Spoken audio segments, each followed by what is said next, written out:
नमस्कार, आप देख रहे हैं न्यूज़ वन इंडिया। मैं हूं आपके साथ नैना शर्मा और मैं हूं आपके साथ ऋतु। बुलेटिन की शुरुआत करेंगे बड़ी खबर के साथ। कुख्यात अतीक अहमद का मेरठ कनेक्शन।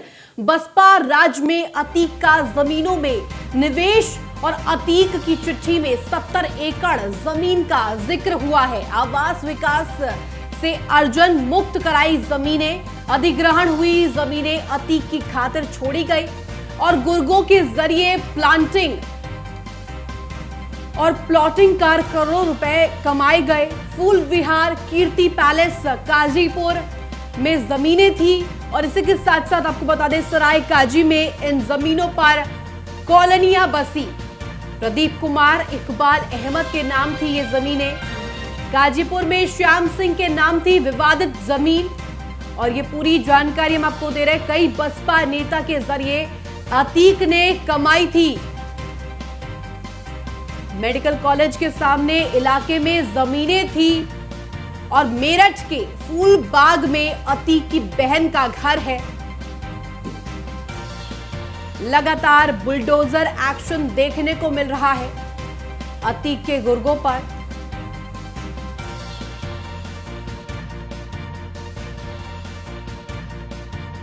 से संपत्ति प्रबंध और हमारा सेक्शन है, ये संपत्ति प्रबंध से कुछ नहीं है, इसमें तो इंजीनियर ही देखते हैं। ये इसमें जो किसों की पत्रावली इंजीनियरों के पास ही रहती है, इंजीनियर ही इसको हैंडल करते हैं। हमसे कोई इसे लेना देना नहीं है। क्या इस प्रकरण में आपके संज्ञान में आया है, कोई जांच कराई जाएगी या जो वैष्णो धाम पे 20 करोड़ रुपया आवास विकास का बकाया है, क्या उसकी वसूली का कोई प्रयास?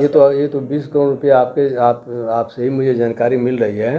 वैसे यह अब इसको जांच कराइए, बिल्कुल जांच कराइए, जांच करानी भी चाहिए। हमारे यहाँ से संपत्ति और अधिग्रहण हुई जमीनें अतीक की खातिर छोड़ी गई थी। लगातार जो अतीक के गुर्गे हैं, किस तरह से प्लॉटिंग के जरिए एक एक गुर्गों के ऊपर अब लगातार शिकंजा कसा जा रहा है। ये तमाम जानकारी न्यूज़ वन इंडिया आपको दे रहा है और ज्यादा जानकारी के साथ हमारे संवाददाता के शर्मा हमारे साथ फोन लाइन पर जुड़ गए हैं। के क्योंकि ये बड़ी खबर इसलिए भी हो जाती है क्योंकि लगातार बुलडोजर एक्शन देखने को मिल रहा है, जहां एक तरफ अतीक के गुर्गों और करीबियों पर भी बुलडोजर एक्शन देखने को मिल रहा है, वहीं अब मेरठ कनेक्शन भी सामने आ गया है। ये योगी सरकार की सबसे बड़ी सफलता है कि जो पिछले 5-6 सालों में जिन भूमियों पर भूमाफियाओं ने कब्जा जमा कर बैठे थे और वो कहीं से भी उखाड़ पा रहे थे, अब इस प्रयागराज के एपिसोड के बाद बहुत बड़े स्तर पर सामने निकल कर आए। और मेरठ जैसे शहर में जब अतीक का कनेक्शन निकल कर आता है तो सबसे बड़ा सवाल यही है कि अतीक के इस कनेक्शन को लेकर कौन कौन जुड़े हुआ है। यहाँ पर मेडिकल के सामने बहुत ही कीमती जमीन है और यहाँ पर पॉश कॉलोनी है और जहाँ पर ये इस तरीके के कनेक्शन सामने आए। जो सपा के यहाँ पर पूर्व सपा का एक नेता है जो एमएलए के लिए खड़ा हुआ था, आदिम, उसका भी नाम इस पूरे कनेक्शन में जोड़कर सामने आया है। मेरठ पुलिस बहुत ही फूक फूक कर कदम रख रही है और हर सबूत को जुटाकर एक बार फिर बड़ी कार्रवाई करने के लिए तैयार हो गई है, क्योंकि मेरठ में जिस तरीके से अतीक और अतीक के गुर्गों का ये नेटवर्क है, वो नेटवर्क ये बताता है कि अभी जो वो इलाका बिजली बम्बा बाईपास के पास है, जहां पर सबसे ज्यादा ऐसे लोग रहते हैं, वहां पर भी कोई भूम माफिया घोटाला निकल कर आएगा। पुलिस ने हर सबूत को अपने पास ले लिया है और बहुत ही जल्द कोई गिरफ्तारी अगर मेरठ से हो जाए तो आप आश्चर्य नहीं मानिएगा, क्योंकि जिस तरीके से पुलिस और प्रशासन मेरठ और मेरठ के आसपास के क्षेत्र में सक्रिय है, वो बताता है कि ऐसा नेक्सस और निकलेगा। मैं आपको बता दूं, अकबर बंजारा के साथ जब एनकाउंटर हुआ था उसके बाद मेरठ में इस तरीके के बहुत सारे भू माफिया घोटाले निकले थे, जिसमें भू माफियाओं ने लेकिन जो बसपा राज्य में कहा जा रहा है कथित तौर पर अतीक की जमीनों में निवेश भी आया था। मेडिकल कॉलेज के सामने अतीक की जमीन बताई जाती है, संपत्ति अर्जित करता अतीक, और ऐसे में ये तमाम जो कई एकड़ की जमीन का जिक्र हो रहा है, लगातार ये देखा गया कि उसके साम्राज्य में वृद्धि हुई है। लेकिन अब प्रदेश सरकार जिस तरह से सजग तौर पर कवायद करती हुई दिखाई दे रही है, उसके साम्राज्य को ध्वस्त करने के लिए क्या माना जाए, आगे क्या बड़ी कार्रवाई देख सकते हैं?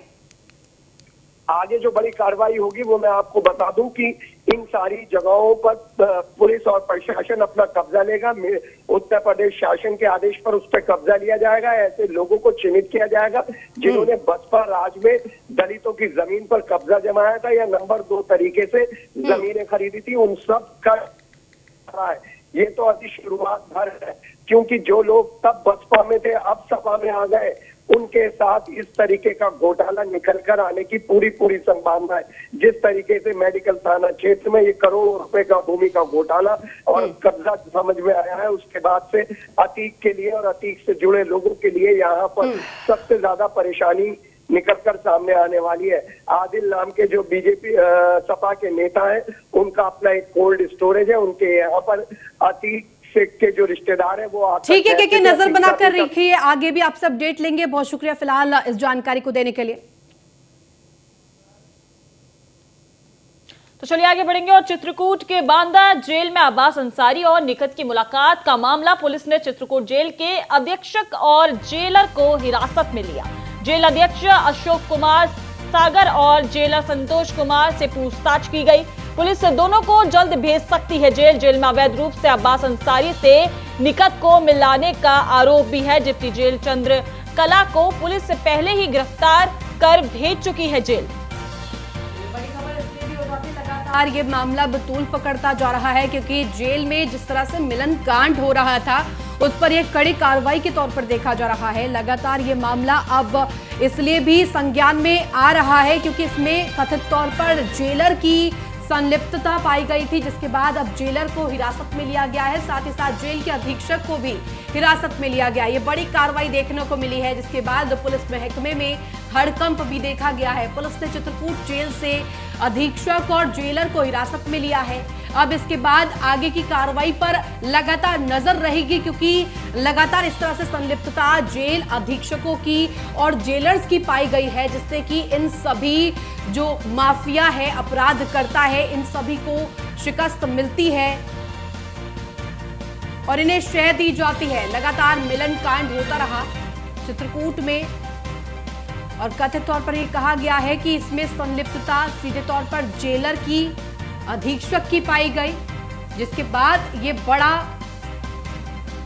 बड़ी कार्रवाई के तौर पर किया गया है। अब्बास अंसारी और निखत की मुलाकात का ये पूरा मामला था, जिसमें अब बड़ी अपडेट और बड़ी खबर सामने आई है। चित्रकूट जेल के अधीक्षक और जेलर को हिरासत में लिया गया है। जेल अधीक्षक अशोक कुमार सागर और जेलर संतोष कुमार से पूछताछ की जा रही है लगातार।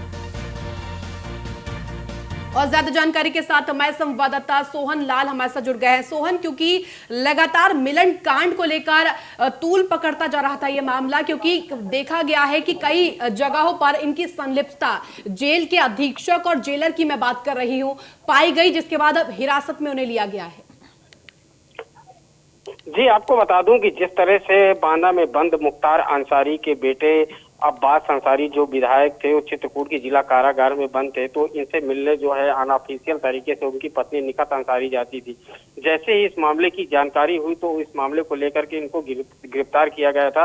लेकिन सबसे बड़े जो सवालिया निशान उठ रहे थे कि आखिर जेल के अंदर किसकी मिली भगत से इनकी मुलाकात होती है, इन सबको लेकर के चित्रकूट पुलिस लगातार जो है शिकंजा कसती जा रही थी। उसी दौरान जो है जिला कारागार के अधीक्षक अशोक कुमार सागर और संतोष कुमार जेलर सहित 8 कर्मचारियों को निलंबित किया गया था। अभी हाल ही में 2 दिन पहले जेल की डिप्टी जेलर चंद्र कला को जो है गिरफ्तार करके लखनऊ की कोर्ट में पेश करके जेल भेजा गया है। इसी मामले को लेकर के जेल अधीक्षक अशोक कुमार सागर और जेलर संतोष कुमार को चित्रकूट पुलिस ने लगातार जो है पूछताछ कर रही है।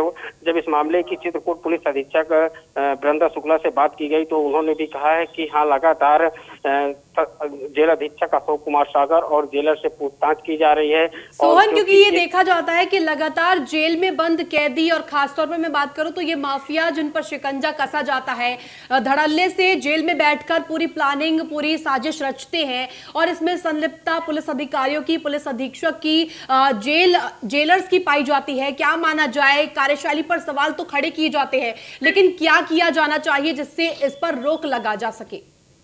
जी, आपको बता दूं कि इसी मामले को लेकर के जब चित्रकूट पुलिस अधीक्षक महोदय से बात की गई तो उन्होंने बताया है कि जो इस जेल मिलन कांड को लेकर के सपा के जिला महासचिव चित्रकूट फराज खान और एक प्रॉपर्टी डीलर नवनीत सचान और डिप्टी जेलर चंद्रकला को से पूछताछ की गई है, उनको जेल भेजा गया है। तो उनसे के द्वारा जो भी जानकारियां हुई हैं, जो भी साक्ष्य मिले हैं, तो उन साक्ष्यों के तहत पूरी तरह से तहकीकात की जा रही है अशोक कुमार सागर और जेलर संतोष कुमार से, और इसमें जो भी होगा तो इसमें किसी भी को छोड़ा नहीं जाएगा। वो चाहे ठीक है कितना मोहन, भी। बहुत शुक्रिया तमाम जानकारी के लिए।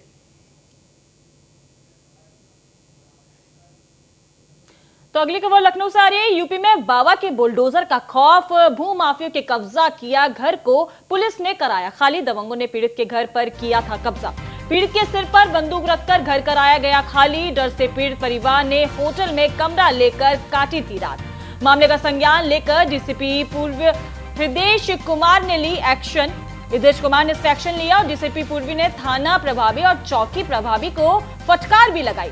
डीसीपी के आदेश पर पुलिस ने पीड़ित को उसके मकान पर कब्जा दिलाया। पीड़ित परिवार ने डीसीपी का धन्यवाद भी किया और पीड़ित ने यह भी जताया कि हत्या की आशंका अभी भी मिल रही है। धमकी पीड़ित लगा रहा है। पुलिस से परिवार की सुरक्षा के लिए गुहार लगा रहा है। बीबीडी थाना इलाके का ये पूरा मामला है। और ज्यादा जानकारी के साथ हमारे संवाददाता नीलेश हमारे साथ जुड़ गए। नीलेश, क्या कुछ ये पूरा मामला, क्या कुछ अपडेट आपके पास है, क्योंकि जमकर अब डीसीपी की सराहना की जा रही है?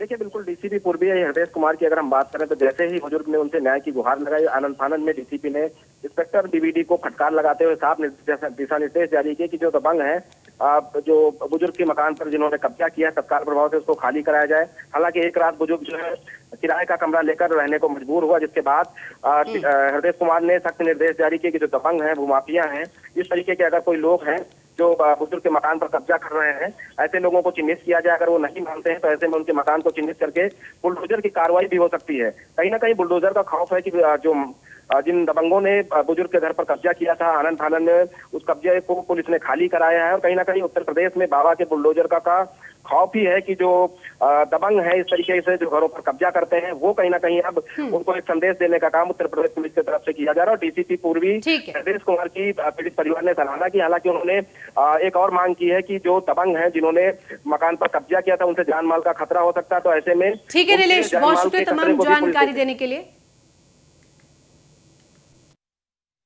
मेरी जमीन पर अनूप कुमार और रोहित कुमार सिंह और 30-40 लोग आए थे इनके साथ में, और ये एक इन्होंने कॉकस बना रखा है जिसमें के कुछ प्रॉपर्टी डीलर और वकील वगैरह इन्वॉल्व है। ये लोग आए थे जमीन पर और कल जो है हमारे ताले तोड़ के और हमारे लोगों को भगा के मारपीट करके सामान फेंक दिया और कब्जा कर लिया। क्या कोई और भी घटना की थी? किस तरीके के लोग हैं ये लोग? ये लोग भू माफिया टाइप के हैं। उनका काम यही है कि वो जमीन किसी तरह कब्जा लें, बेच लें। क्या हथियार के साथ भी आया था? हाँ, एक आदमी ने हमारे जो वहाँ रहते हैं उनके ऊपर पिस्टल तान दी थी कनपट्टी पर और धमकी दी थी। क्या पुलिस से आपने इसकी शिकायत की थी? पुलिस से शिकायत की थी। पुलिस की तरफ से क्या कुछ कार्रवाई हुई? और ये जमीन क्या आपकी पुश्तैनी है या आपने खरीदी? नहीं। अब खबर नोएडा से, जहां नोएडा के सेक्टर 63A के आवासीय भूखंड पर व्यावसायिक गतिविधियां धड़ल्ले से चलाए जा रहे हैं। नोएडा प्राधिकरण ने 16 भूखंडों को धारा 10 का नोटिस दिया था, जिसके बाद 3 महीने बीत जाने के बाद भी कमर्शियल गतिविधियों पर रोक नहीं लगाई गई। स्थानीय जेई और सर्कल अधिकारी पर साठ गांठ का आरोप लग रहा है। रिहायशी इलाके में होटल, पीजी और प्राइवेट दफ्तर भी चलाए जा रहे हैं। रिहायशी इलाके के लोगों को परेशानियों का सामना करना पड़ रहा है। अब ये पूरा मामला तूल पकड़ता हुआ। और ज्यादा जानकारी के साथ ब्यूरो चीफ निशांत शर्मा हमारे साथ फोन लाइन पर जुड़ गए हैं। निशांत, क्योंकि ये पूरा मामला नोएडा के 63A का, जहां धड़ल्ले से ये कार्य किया जा रहा है, नोएडा प्राधिकरण ने पहले इस पर नोटिस भी भेजा, जिसके बावजूद भी कोई रोक नहीं लगाई गई है।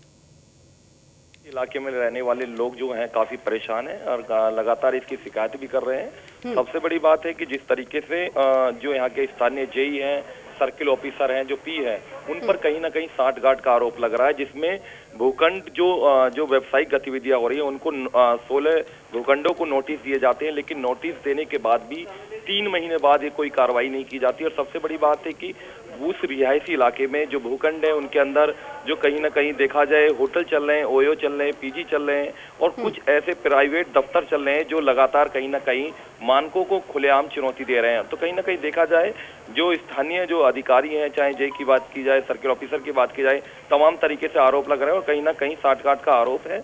और जिसको देखते हुए नोटिस ये सामने हमारे पास आया है, जिसमें साफ तौर पर देखा जा सकता है कि 16 जो रिहायशी इलाके में जो कमर्शियल गतिविधियां चल रही हैं उनको भूखंडों को नोटिस दिया गया है। धारा 10 के तहत नोटिस दिया जाता है और कहा जाता है कि रद्द कर दिया जाएगा, लेकिन 7/12/2022 को नोटिस देने के बाद भी अभी तक कोई कार्रवाई नोएडा अथॉरिटी द्वारा नहीं की गई है। और साफ कहा जा सकता है कि अभी जो नोएडा अथॉरिटी के जो अधिकारी हैं वो कहीं ना कहीं गहरी नींद में हैं। ठीक है निशान, नजर बनाकर रखिए, आगे भी अब से अपडेट लेंगे। बहुत शुक्रिया तमाम जानकारी के। फिलहाल